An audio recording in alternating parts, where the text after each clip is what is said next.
saya mencoba untuk mengajak kita melihat Konfusius sebagai Konfusius dalam dirinya sendiri.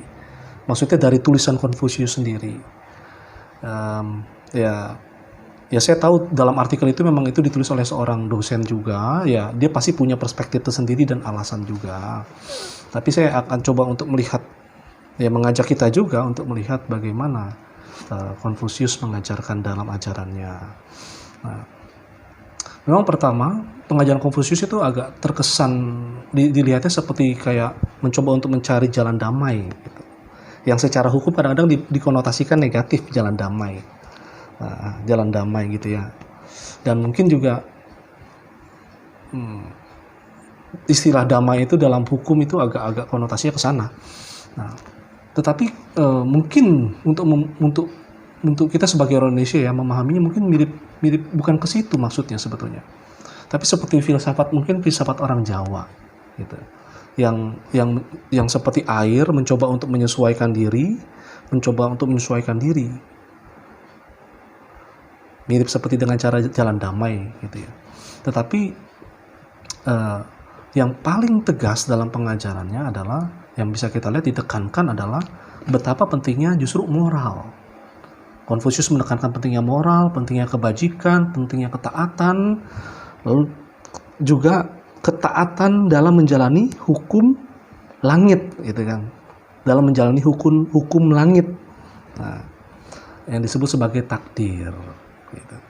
Nah, pendapat dari E.A. Satyo itu yang dikutip dalam argumennya, ya kita juga apresiasi dia punya argumentasi tersendiri. Tetapi dalam kelas kemarin yang coba saya paparkan, ya pokok pikiran dari Konfusius itu kan sebetulnya yang kita udah bahas itu seperti Zhang Ming, Yi, Ren, Li, sampai Tianming.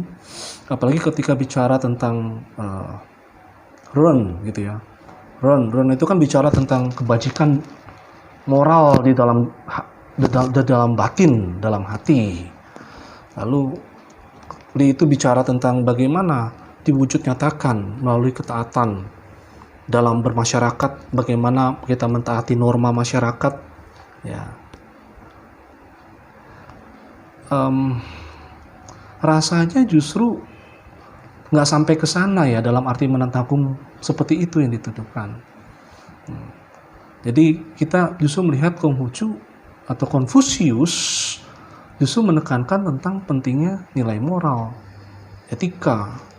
Ya. Yang unik dari Konfusius adalah dia mengajarkan muridnya itu melalui bercerita. Jadi melalui bercerita. Ya.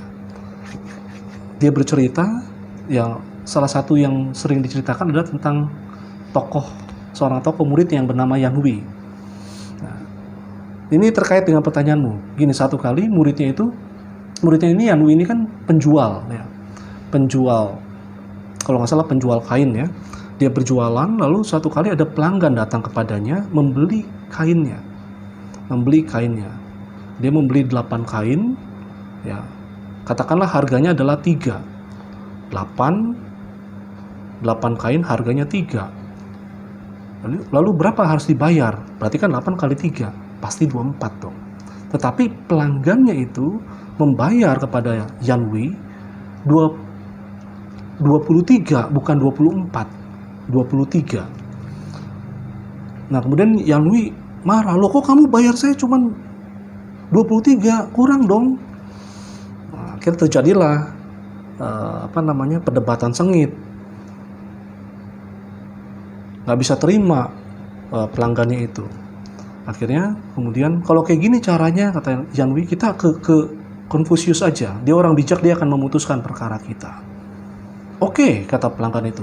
Tapi kalau saya yang betul, kamu harus memberikan kainmu kepada saya. Tetapi kalau sampai saya yang salah, kata si pelanggan itu, kamu boleh potong leher saya, ambil kepala saya. Waduh, dengan sengitnya kemudian Yanhui membawa dia kepada Konfusius. Sampailah kepada Konfusius, diceritakan. Sampai pada titik akhir ditanya kepada Konfusius, "Guru, harusnya dia bayar berapa?"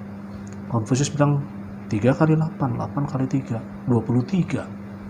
Wah, Yanwi langsung kaget, kesel. Tetapi kalau orang timur itu karena dia taat sama gurunya, dia belajar untuk terima gitu.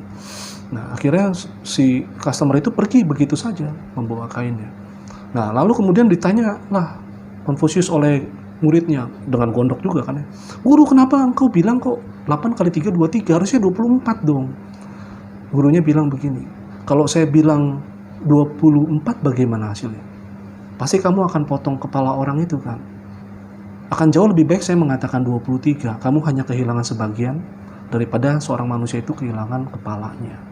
Jadi dia lihat tanda petik seperti memikirkan bagaimana mudaratnya, gitu ya.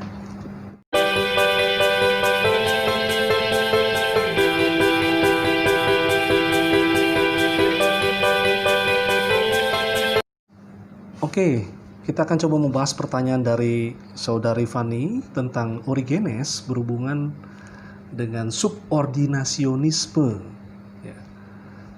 Apa itu subordinasionisme? Ini terkait dengan doktrin Tritunggal atau Trinitas.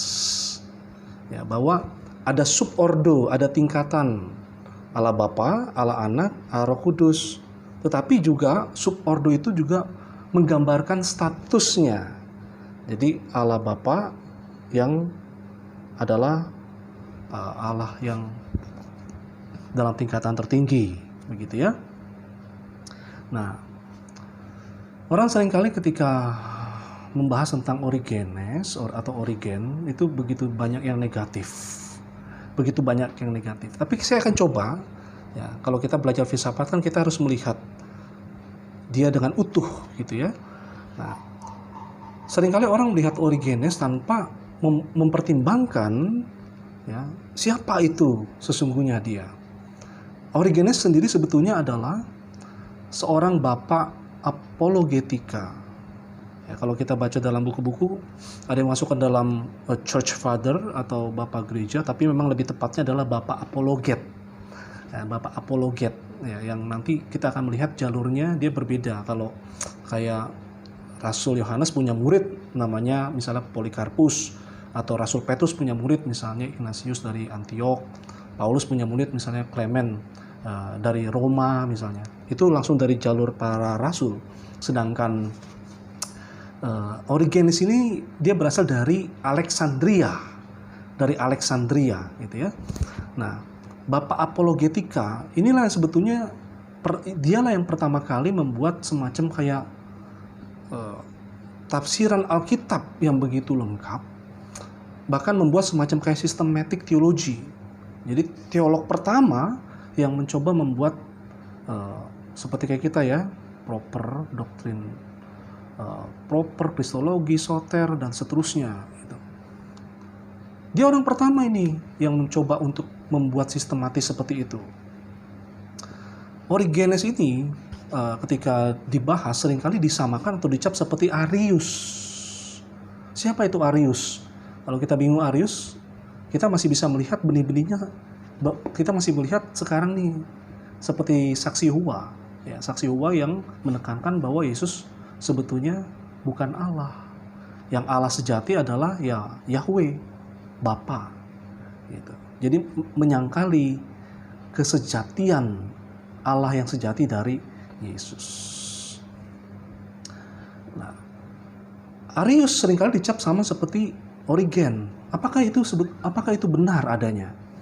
Nah, sebetulnya nggak begitu. Sebetulnya nggak begitu.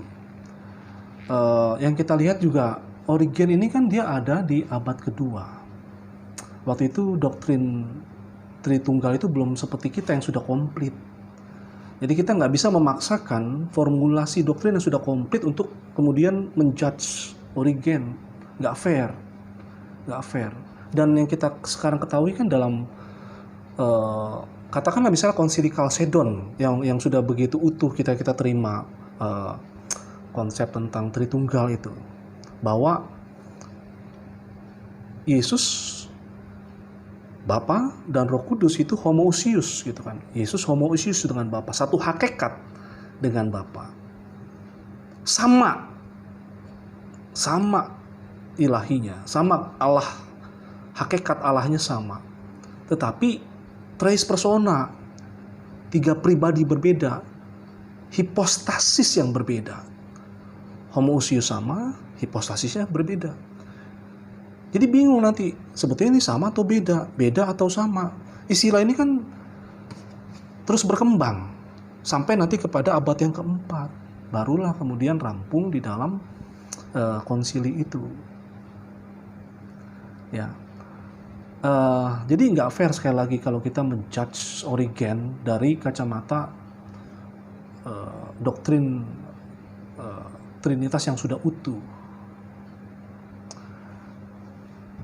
Ada sebuah artikel yang saya sudah bagikan dalam kelas ya, yang ditulis oleh Henry Kuzo. Dia mengatakan gini, bahwa Origen nggak seperti itu juga, nggak seperti Arius gitu. Origen itu dikatakan gini ya, Kuzo itu mengatakan begini, inside of the Trinity, di dalam Trinitas itu, doktrin Trinitas, is a subordination, memang ada subordinasi. Tetapi apa itu disebut subordination of roles, subordinasi peran roles-nya ya, that in no way inverse ya, nggak bermaksud untuk inverse, menyimpulkan a lesser status of one to another, bukan bermaksud untuk menekankan tentang status yang lebih rendah satu sama lain. Perannya, bukan ontologisnya kalau kita mengatakan sekarang. Atau dalam konsili Chalcedon yang sudah dikatakan dia adalah homoousios gitu.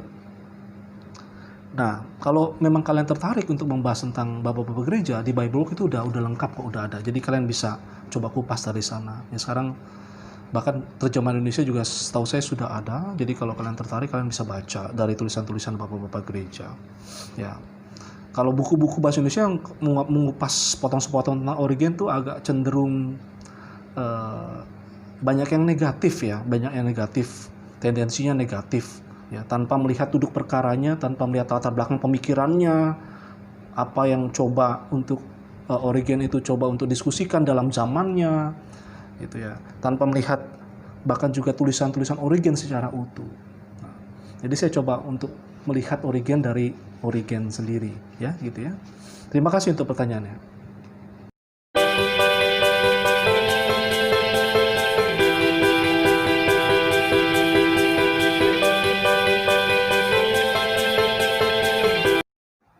Oke, berikutnya tentang Anselmus dan Aquinas. Aquinas dan Anselmus kita bahas sebagai skolastik Kristen.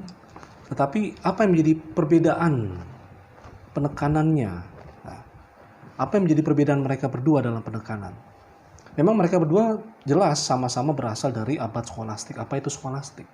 Dari skolastik itulah kita mengenal kata sekolah, ya, yang menekankan tentang pentingnya intelektum, pengetahuan.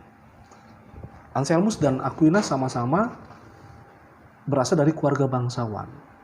Tetapi perbedaan mereka yang paling kita kenal itu kan, kalau Anselmus itu dia mengatakan fides quaerent intellectum atau credo ut intelligam, yang artinya apa? Fides, aku percaya. Fides quaerent, aku percaya. Fides quaerent intellectum, aku percaya, maka aku mengerti. Fides dimulai dari fides, iman atau percaya. Iman yang mencari pengetahuan. Fides, iman, quaerent mencari, intellectum, pengetahuan.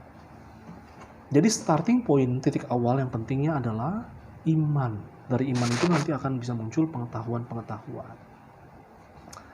Nah, perbedaan di antara mereka berdua adalah ketika berbicara tentang argumentasi keberadaan Allah. Argumentasi keberadaan Allah. Kalau Anselmus ya, yang ada di abad 11 itu, dia mengatakan keberadaan Allah dapat diterima secara a priori. Itu katanya argumentasi ontologisnya. Maksudnya apa dapat diterima secara a priori? Ya maksudnya tanpa harus dibuktikan. Kalau a priori kan gitu.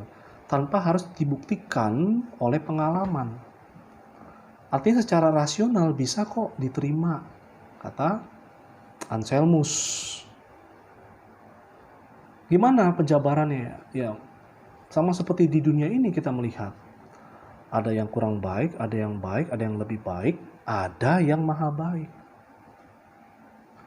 Ada yang kurang sempurna, ada yang sempurna, ada yang lebih sempurna, ada yang maha sempurna. Nah, Tuhan itu kan kita percaya sebagai yang maha kuasa, maha kasih, maha adil, maha sempurna.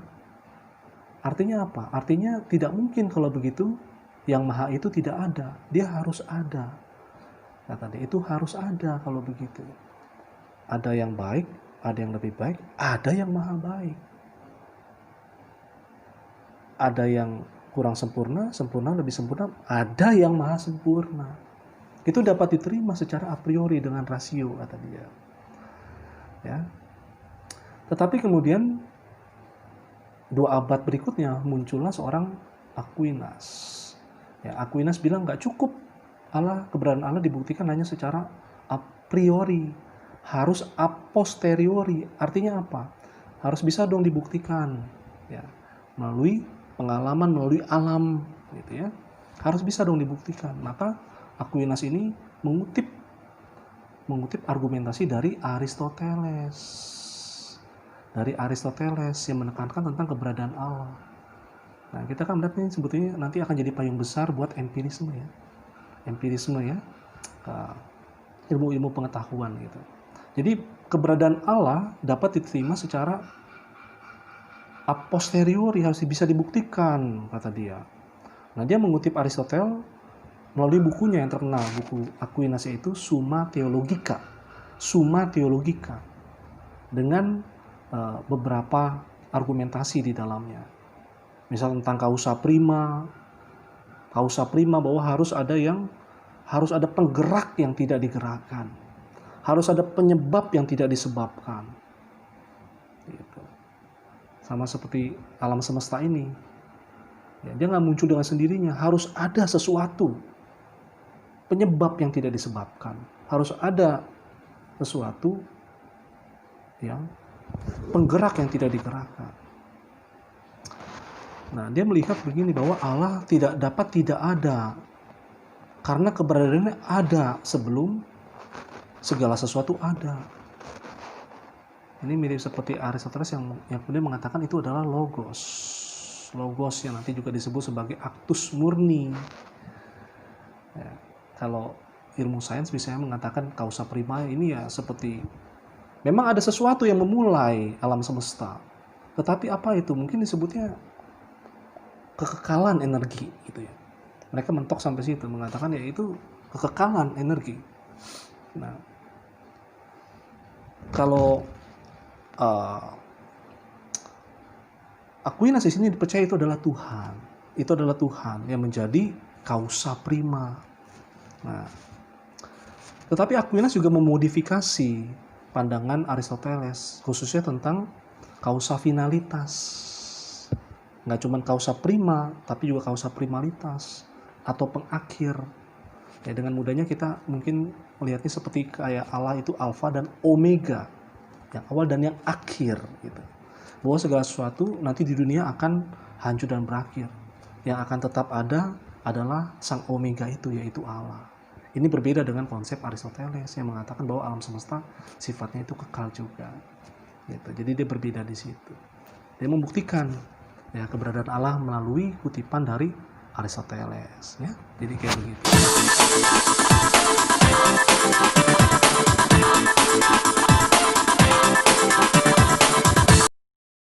Apa itu mungkin al-wujud dan kodim dalam filsafat Ibnu Sina? Nah, yang pertama kita mengenal, memang kita mempelajari filsafat skolastik baik Kristen maupun Muslim. Nah, dalam hari ini filsafat skolastik Muslim adalah Ibnu Sina, salah satu yang kita bahas. Yang pertama, memang kita memiliki keterbatasan ketika kita bicara tentang teologi Islam. Ya, kenapa begitu? Karena memang kita punya kerangka berpikir, matriks teologi yang berbeda. Tetapi kita akan coba mendekatinya secara filsafat. Siapa Ibnu Sina itu? Ibnu Sina begitu sangat begitu sangat diakuin. Nah, bahkan di Indonesia juga seorang bernama Nurholis Majid yang terkenal itu, dia mengatakan gini, filsafat dunia Islam, dunia Timur mencapai puncaknya yang tertinggi melalui Ibnu Sina, kata dia. Nah, tetapi fakta pun mengatakan bahwa Ibnu Sina sebetulnya terpengaruh oleh Al-Farabi. Nah, Al-Farabi juga dipengaruhi oleh Aristoteles. Kita ingat Ibnu Sina ini ketika masih kecil, umur sekitar 8 tahun, dia membaca buku Aristoteles, tapi dia nggak mengerti. Melalui tulisan Al-Farabi inilah dia mengerti ya pemikiran dari Aristoteles gitu. Nah, apa yang kamu tanyakan tentang kodim, tentang mungkin al-wujud atau wajib al-wujud itu sebetulnya terkait dengan katakanlah seperti kayak kita tuh doktrin penciptaan gitu. Ya, kalau kita belajar sistematik teologi itu seperti bagian teologi proper, teologi tentang Allah, atau juga bagian dari dibahas bisa juga dalam teologi kristologi itu ya, dalam kristologi. Tentang apa? Tentang emanasi sebetulnya. Emanasi yang ya kita juga nggak bisa pungkir itu terpengaruh dari neoplatonik, itu emanasi neoplatonik. Nah, Ibnu Sina banyak sekali berhutang kepada gagasan neoplatonik ini sebetulnya. Gitu. Nah, walaupun dalam artikel-artikel atau esai-esai berikutnya akan ditunjukkan juga apa perbedaannya dengan neoplatonik, tetapi memang harus diakui pada zamannya itu dia dipengaruhi oleh filsafat neoplatonik. Ya, walaupun nanti ada modifikasinya gitu ya. Nah, mari kita mulai masuk, apa itu emanasi? Emanasi itu bukan imanen.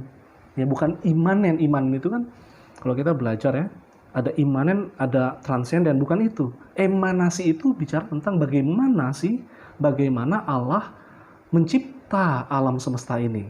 Nah, emanasi itu percaya bahwa seperti matahari yang memancar, demikian juga Allah sebagai sang sumber nanti akan memberikan pancaran ilahi terus seperti jaring laba-laba gitu, makin jauh, makin menjauh, maka nanti terjadilah banyak ciptaan.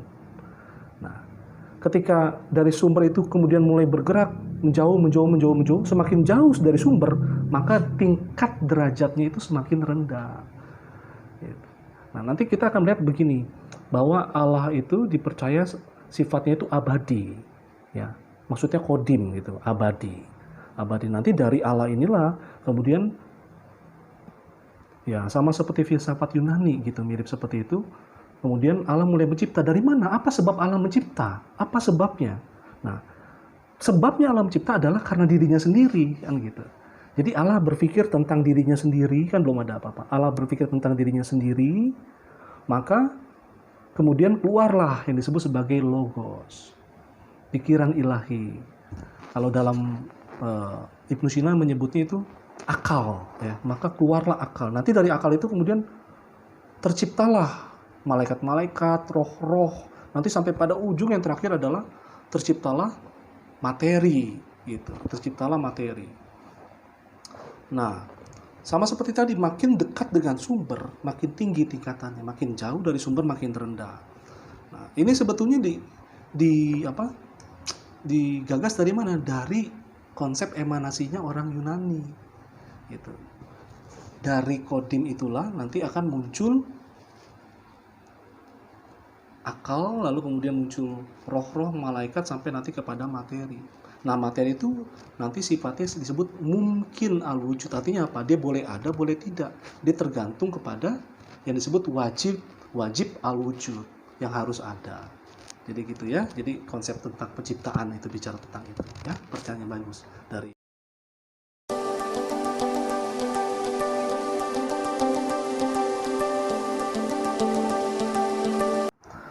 Descartes. Skeptisisme Descartes. Descartes kan ada dalam periode Renaissance, kata dia ya. Renaissance. Ya. Nanti yang kita kenal itu begitu banyak penemuan-penemuan lahir ya dari zaman Renaissance itu. Tetapi justru kata Demi, ini sepertinya kok Descartes itu meragukan apa yang menjadi penggerak Renaissance. Jadi seperti kayak dia membuat satu logika yang melawan logika zamannya sendiri gitu, yang membesarkan dia, yang menjadi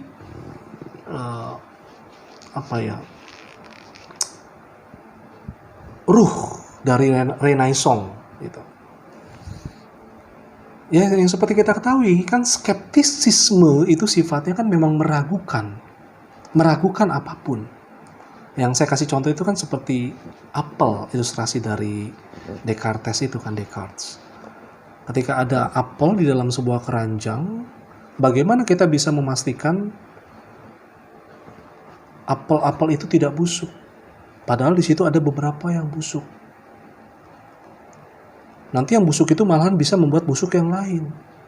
Bagaimana caranya kita bisa memastikan bahwa kita bisa mendapatkan mana yang busuk, mana yang tidak busuk ya? Kita katakanlah seperti kita menskeptiskan, kita meragukan semuanya. Jadi semuanya diragukan dulu, semuanya apapun itu. Lalu dievaluasi satu persatu. Nah ini, apakah ini juga nanti akan menolak apa yang sudah ditelurkan oleh Renaissance? Bisa ya, bisa tidak. Ya. Nah kita kan tahu Renaissance ini kan menjadi seperti peralihan itu dari filsafat abad pertengahan nanti kepada filsafat modern. Filsafat modern dari abad pertengahan kepada abad modern gitu kan. Nah di era Renaissance inilah sekali lagi muncul penemuan-penemuan penting. Muncullah nanti revolusi industri, muncullah mesin cetak ditemukanlah teleskop, ditemukanlah Kopernikus yang mengatakan bahwa bumi itu bulat, misalnya bahwa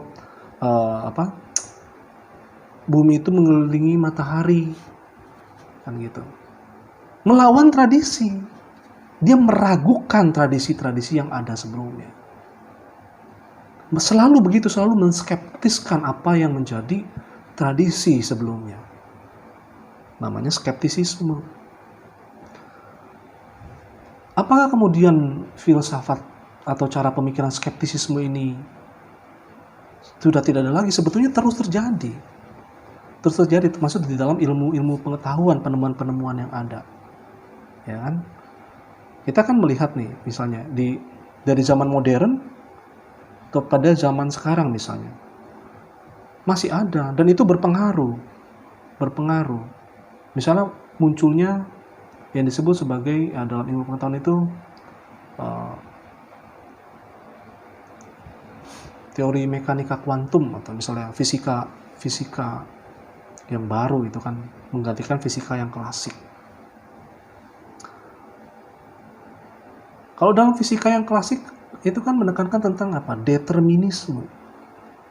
Bahwa segala sesuatu dapat dengan pasti diukur. Bahkan orbit pun bisa diukur dari planet pada matahari. Bumi berapa tahun yang lalu sampai berapa tahun ke depan bisa diukur dengan menggunakan data-data yang ada di alam semesta. Tetapi dengan munculnya teori relativitas, ya salah satunya kan Einstein misalnya, Planck dan seterusnya. Muncullah mekanika kuantum. Artinya apa? Dia meragukan teori fisika yang klasik itu. Apa yang kita hasilkan dari mekanika kuantum? Seperti ini misalnya. Telekomunikasi semakin canggih, internet semakin canggih. Malah kan kalau kita baca artikel rambut ini yang tipis bisa di belas ribu melalui mekanika kuantum. Kedokteran mengalami kemajuan luar biasa. Akan ada AI, artificial intelligence. Terus berkembang. Dari mana? Dia meragukan tradisi yang ada. Begitu. Jadi kita melihat sepertinya pertanyaanmu ada betulnya dalam tanda petik skeptisisme dalam arti dia seperti yang saya katakan tanda koma, bukan tanda titik. Dia tidak pernah berhenti, dia akan terus bergerak, terus seperti tanda koma itu. Ya, dia meragukan apa yang lama, lalu dia coba untuk menelurkan apa yang baru. Ya, skeptisisme.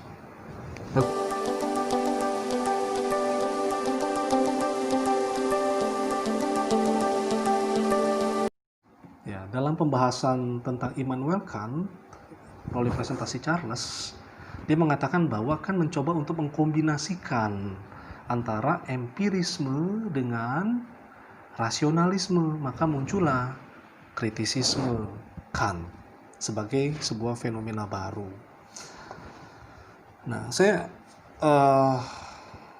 ditanyakan ya, bagaimana bisa berkolaborasi antara rasionalisme dengan empirisme di kelas itu kan? Nah, kita melihat begini, bahwa pada satu sisi Kant itu setuju dengan empiris, dengan rasionalisme, misal tentang ide bawaan, sebagaimana Plato gitu kan. Plato mengemukakan bahwa ada ide bawaan yang diterima dari benih rasionalisme gitu ya, dalam rasio manusia. Tapi dia juga percaya pentingnya empirical, pentingnya pengalaman indera dalam memperoleh pengetahuan ya, pentingnya indera dalam memperoleh pengetahuan atau epistemologi. Nah, pada satu sisi kan bukan cuma menerima mereka, tetapi juga mengkritik mereka, mengkritik baik empirisme maupun rasionalisme. Dia mengkritik kelemahan-kelemahan yang ada. Rasionalisme misalnya, ada kelemahannya di sana. Memang betul rasionalisme bersifat universal. Ya, bersifat universal. Kan kalau ide bawaan ya itu kan sifatnya memang ontologis dan universal. Memang betul kata dia. Tetapi nanti akan cenderung panteistik gitu. Yang ini buat imannya kan ini kan seorang Kristen ya. Dia terganggu di situ.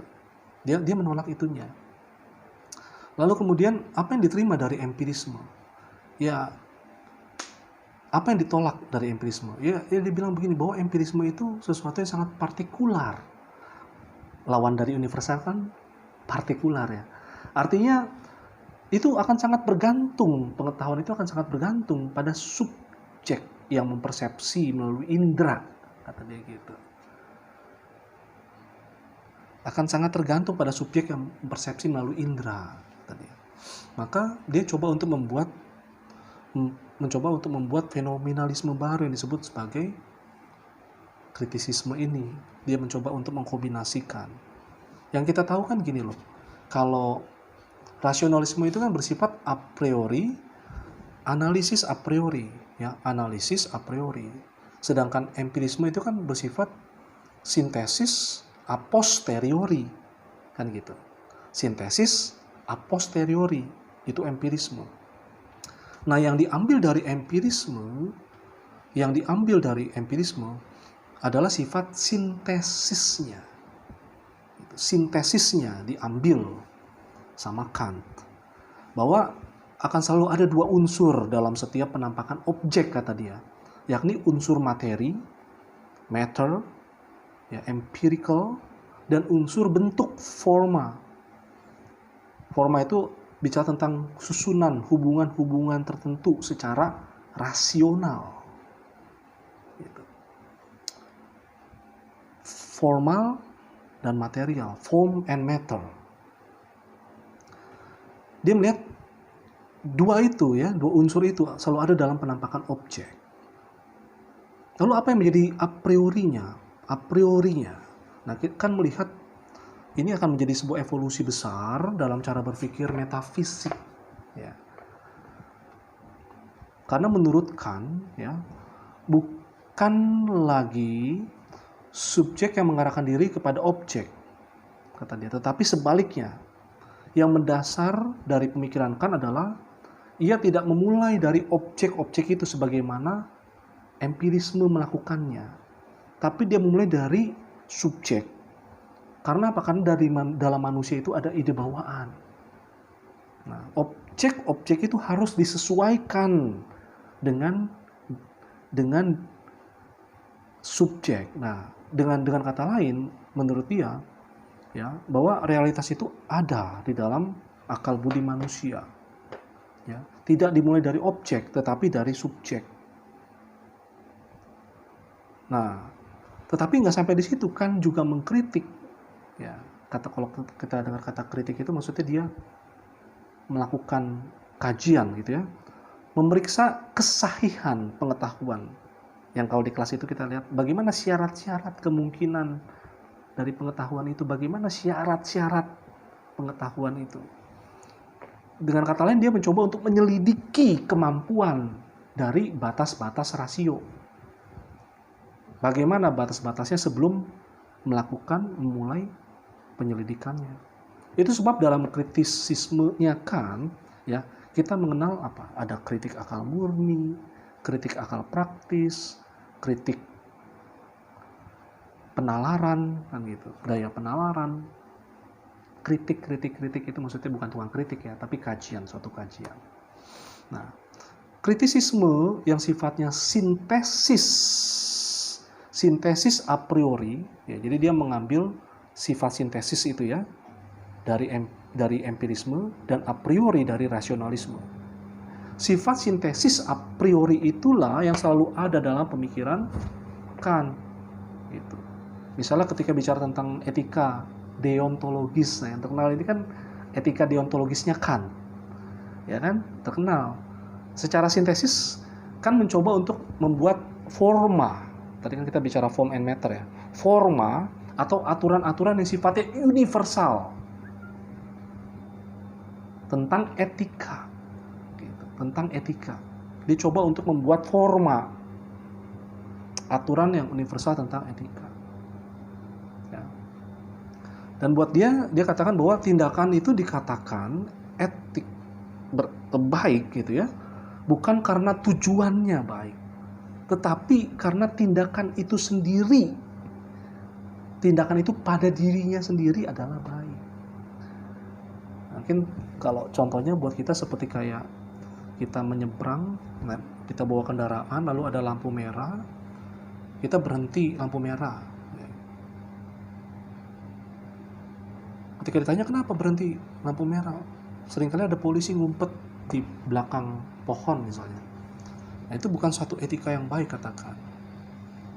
Kenapa begitu? Karena harusnya dia berhenti di lampu merah karena memang itu baik pada dirinya sendiri, aturan itu baik pada dirinya sendiri.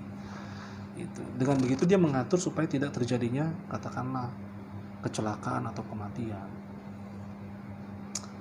Ya, jadi tindakan itu baik bukan karena tujuannya, tindakan itu baik pada dirinya sendiri. Ya, nanti kan ini akan sangat banyak sekali ya menjadi filosof yang kalau kita belajar filsafat hukum salah satunya gitu ya, dan pemikiran-pemikiran ini menjadi dasar di sana. Ya, terima kasih, itu semua pertanyaannya.